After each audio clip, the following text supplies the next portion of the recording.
yan. Dok? Ay, ika na. Ay, ina po, Dok. Sige po, Dok.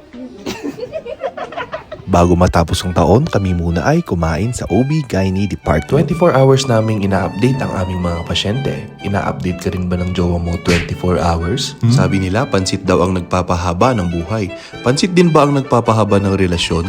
This is Dr. Roxanne and Dr. Mila, the graduating residents of OB-GYN. Graduate din kaya sa altar ang mga clerks namin na ito. Yee!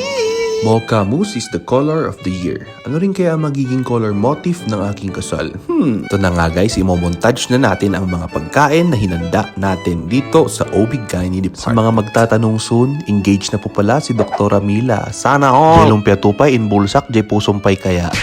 Mabubusog din pala mata ko dito. Kung may Papa P, may Papa K. Di nyo ba alam may Hollywood actress din kami dito? Si Lindsay Lohan. Sama mo na si Angelica Panganiban at si Bea Alonso. Masarap ba?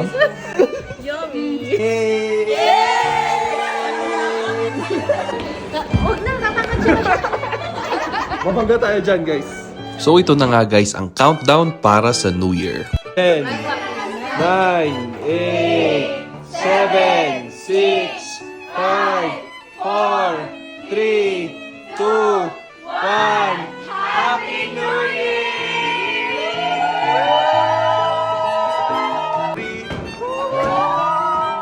Yung ubo ng pasyente pumuputok. Yung pagmamahal niya ba sa'yo pumuputok din? Sana all. Siyempre may fireworks tayo sa labas at hindi rin mawawala ang mga jowang nagmamahalan. Sana all.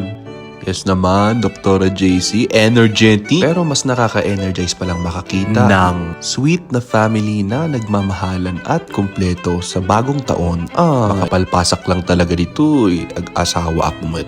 Agbiro kakmut itikas na. Diba, Dok Eka? Yung bagkapay. At dyan na nga nagtatapos ang mini vlog natin and greeting you with